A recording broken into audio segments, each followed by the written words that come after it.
We are WNST, AM 1570, Towson, Baltimore. We are Baltimore positive. It is certainly a big week around here as we get ready for Cleveland Browns football and the return of Joe Flacco. But if you're watching out on the screen, you'll see that I'm wearing a version of Baltimore Colts blue on behalf of my friend Leonard Raskin, who also grew up a Baltimore Colts fan.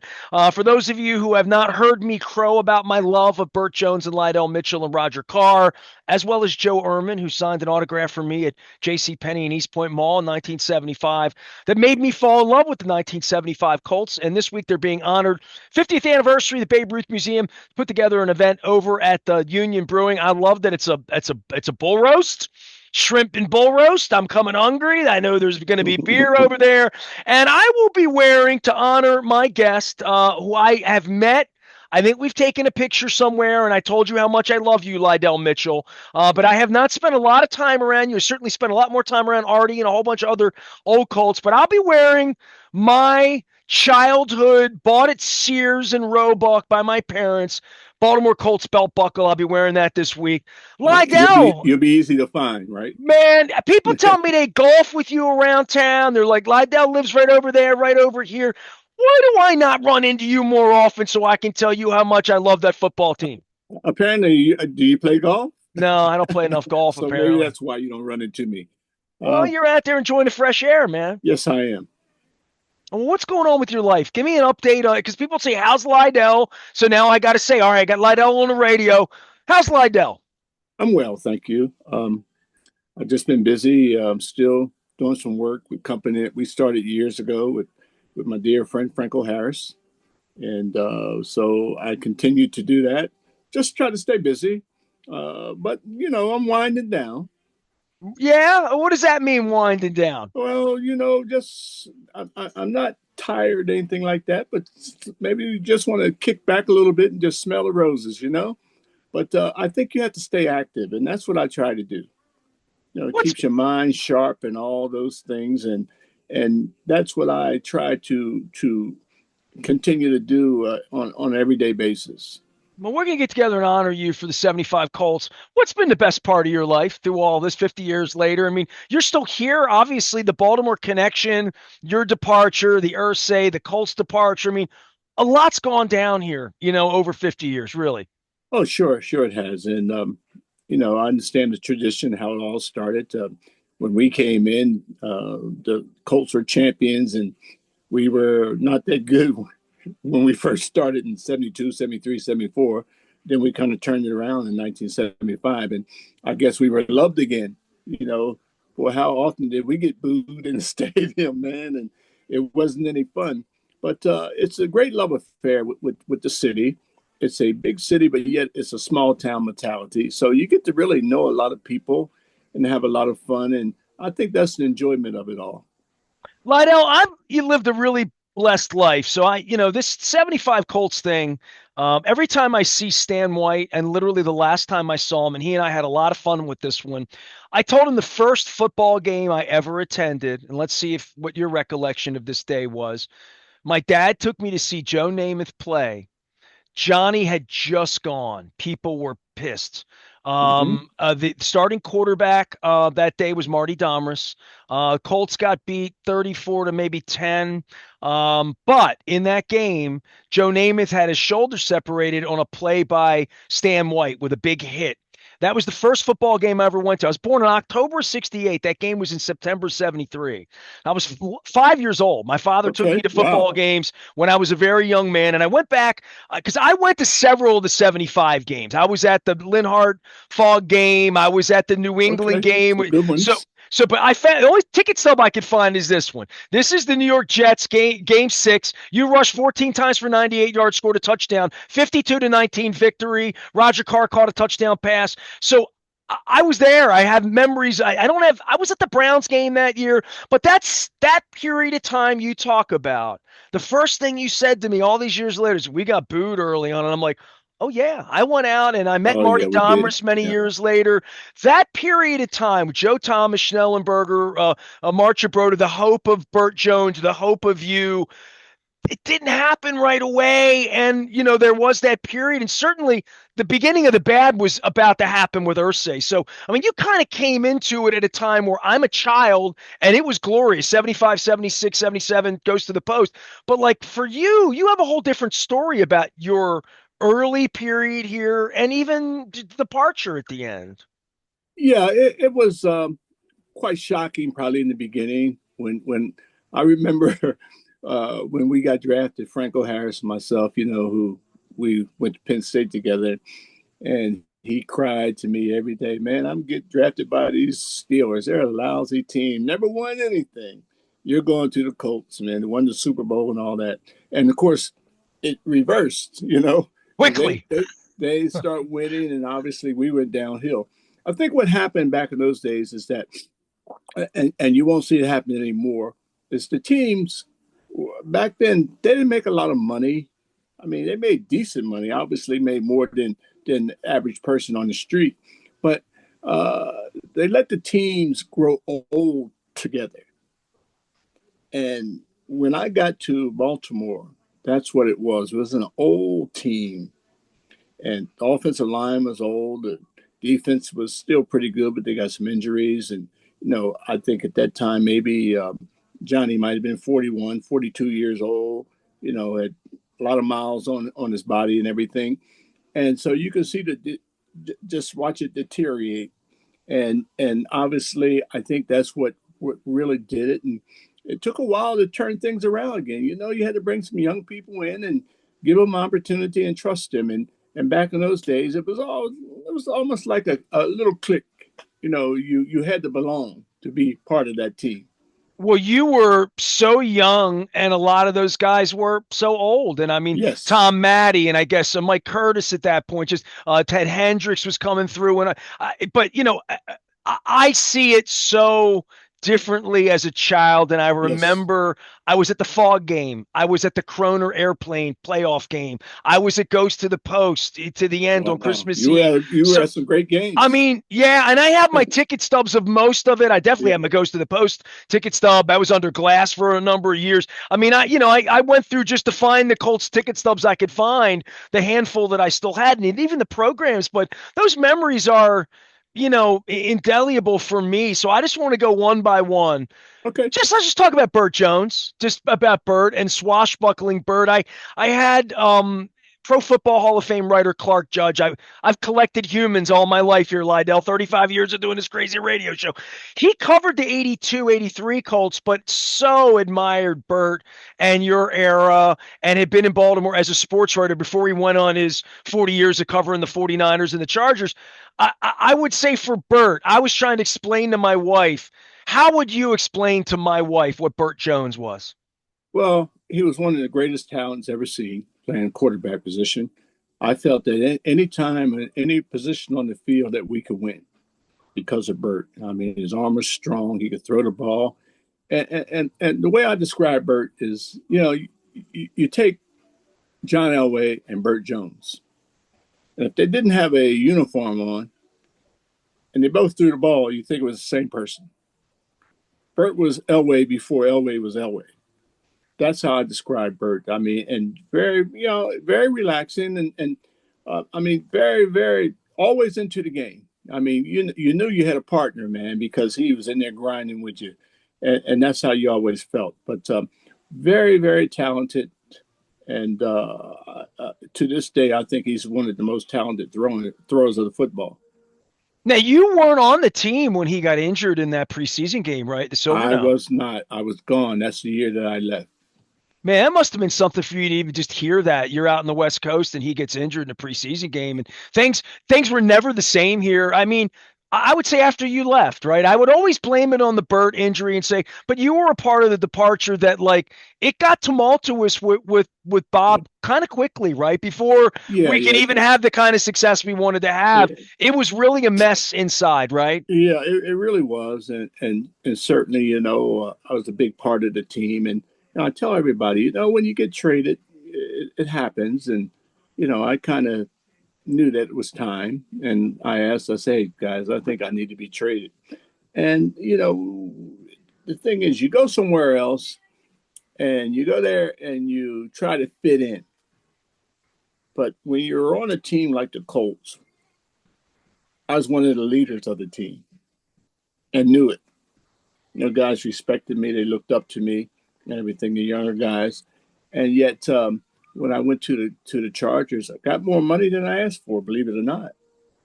But you never really felt part of it. I always tell people I left my heart in Baltimore.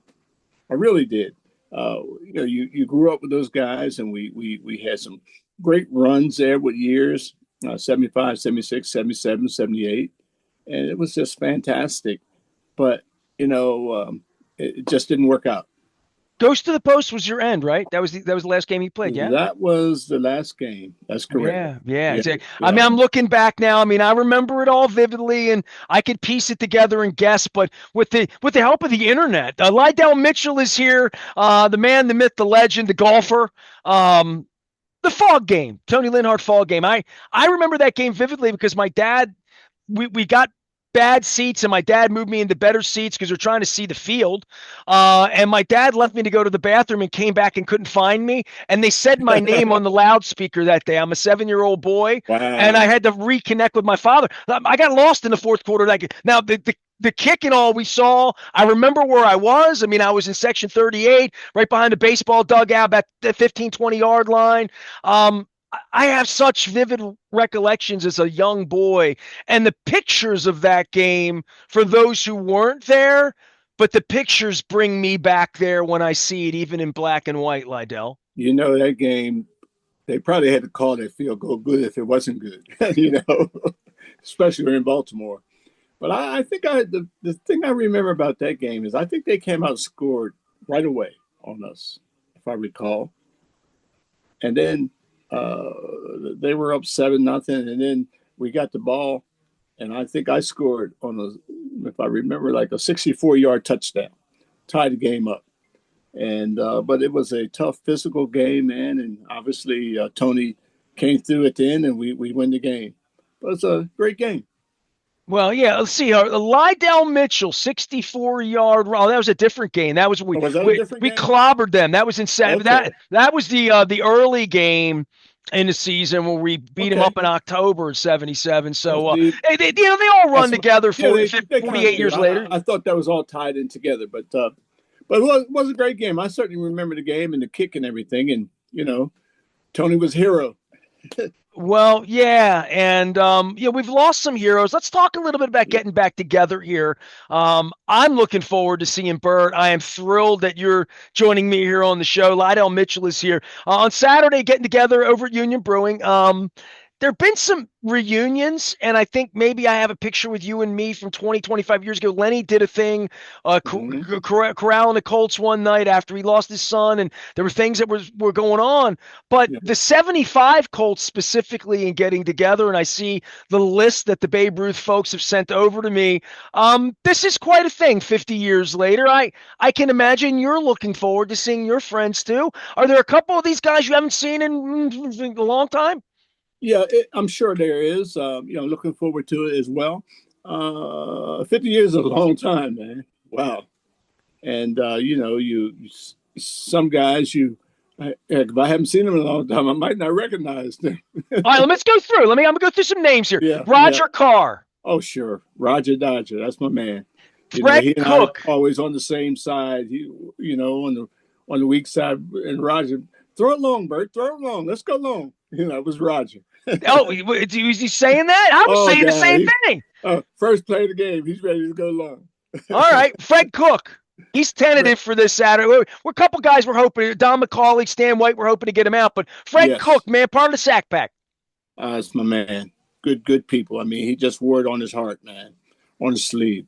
Just a great guy, and I remember when we played Denver out in Denver, the offense was messing around, and we had a couple of interceptions, maybe a fumble, and every time the defense goes in and get the ball back for us, and Fred was just hot, man. You guys keep turning the ball over, but he's a great guy. That Well, was that was a great group of guys up front there. I can't mention Fred Cook. We got John Dutton and Joe Ehrman. Now I see Oh yeah, Joe. I mean, I prayed with Joe, hung with yeah. Joe. Loved Joe, reached to Joe, and some times of trouble in my life. When my wife had cancer, Joe reached to me. I mean, Joe Ehrman, 1975, probably.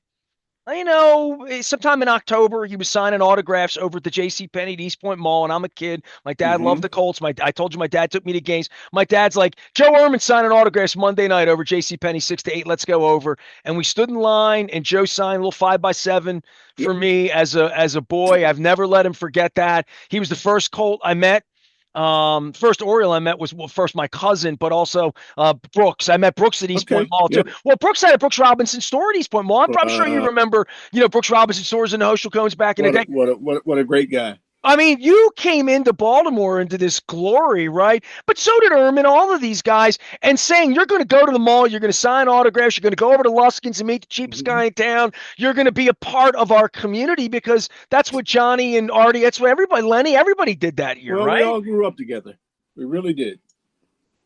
Just great times, man. It's hard to describe it, and especially when you come together as we did as a team who we were losers, man, for a couple of years there, and then all of a sudden things just start turning around for us. And I think that happened to us in Buffalo, and you might remember this in 1975. And I think we went into Buffalo and we were might have been 1-4 at the time.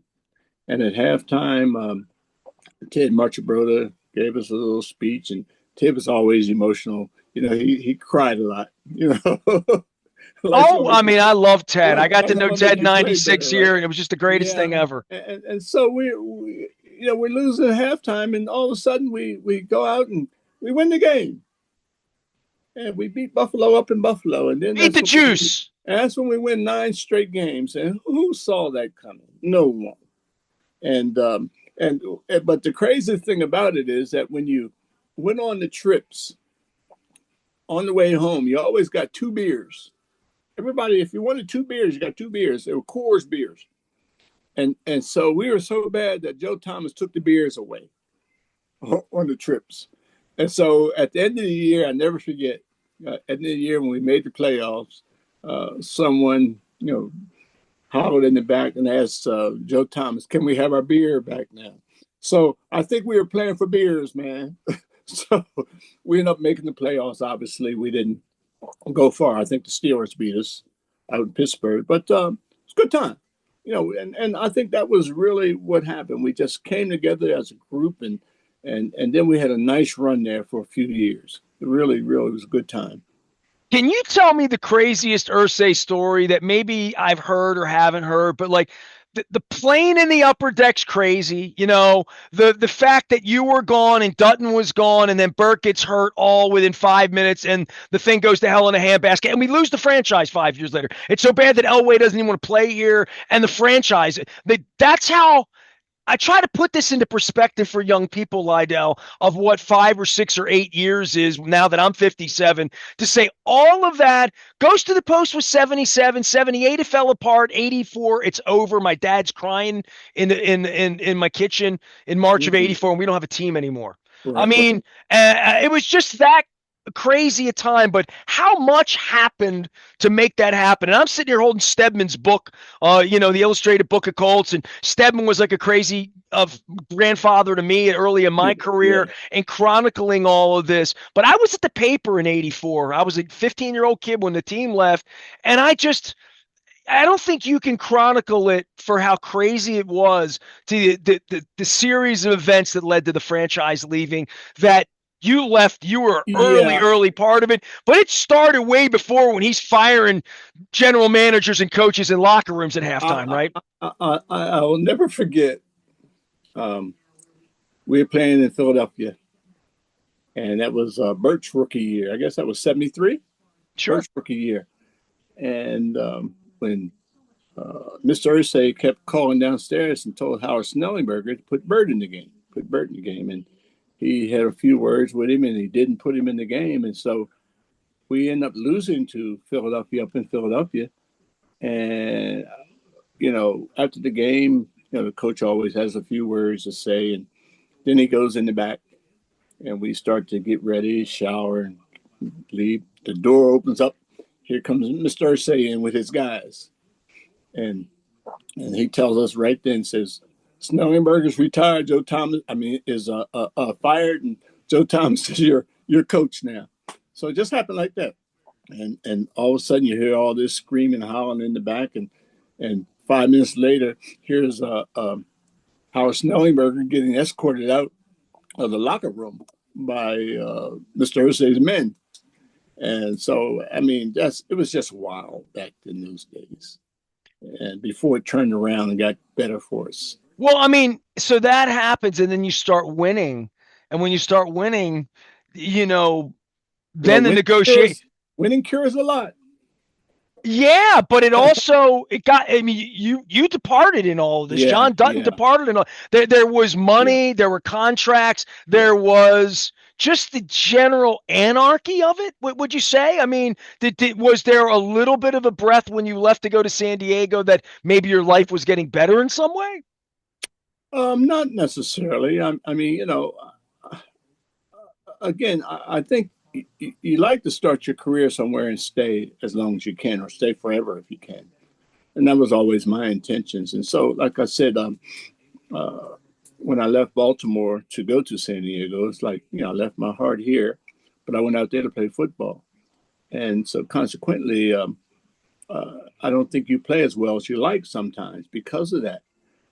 So, yeah, I missed it and everything. I made good money and everything, but you miss it. Because I really felt part of the fabric of the city. Again, it's a large city, but it was like a town mentality. It was like small little pockets of people and everything. It's a little different than a New York City or Philadelphia and places like that. It was just small town mentality, and they just embraced you and they loved you. And I think that's what you miss about this area. Well, and the legacy of all of it for you, Lydell, having Penn State blood in you, and then you talk about Franco and what Pittsburgh has done. But here, you made a life here. You've always made a life here, successful businessman. All the things that you've done here, a lot of golf, apparently. But watching the Ravens and watching 30th anniversary this week, they're going to be honoring you and all the 75 Colts, along with Ozzie Newsome and everything else. By the way, I did get the Chargers belt buckle too. So I got, I broke that out for you because that's of the era. I figured I'd have that for you. So all my ticket stubs, I'm trying to be authentic about like how much I really love your team and how excited I am. Yeah, we really appreciate that. Well, about getting together, and then on Sunday you're going to get honored here. This hasn't always been normal, man. Like, and I'm a guy, like I covered the league for 30 years. You can Google me and all my nonsense being a media member and dealing with the Ravens. But I've been in St. Louis where Jack Youngblood's name's up and they're wearing Rams helmets and then they go back to LA. I've been a part of this whole Cleveland, Baltimore, Indianapolis, all of my life, the triangle, who's got the records. I once took a walk with Bisciotti and Jimmy Irsay trying to figure out how to get Johnny Unitas's records back to Baltimore and not be under Indianapolis. And so, I've been a part of all of this, all of these years. And I think for guys like you, Stan, Bruce Laird, Johnny, while he was alive, Howard Stevens, the people that lived in this community that didn't have an association, Joe Ehrman, that didn't have association with the Ravens have really tried to make this thing whole and right. And I think certainly from a citizen standpoint, have delivered on the promise of Super Bowls here, right? As Joe Flacco comes back this week. Oh, no doubt about it. And that's the good thing about it. When I look at organizations, I look from the top down. And, Steve does a fantastic job, but he gets out of the way. He let the folks do their job. And obviously, if they don't do the job, then he needs to step in and make things right. But that's what I really enjoy about the Ravens. From top to bottom, they're just top notch. And, whenever there's a player out there, so, the Ravens going to get that player. They do a fantastic job pulling all this stuff together. And, they've been certainly great for the community. And the guys get out there and participate. And their presence in the community, which I really, really like. And I think that happens throughout the league now. Well, you said that, the Ravens are going to get that guy. No. That guy's going to want to be here, right? Oh, no doubt about it. And that's a difference between people absolutely. Wouldn't want to sign up to play for Bob Irsay back in the day, right? It's just the way it is. Fact. Yes.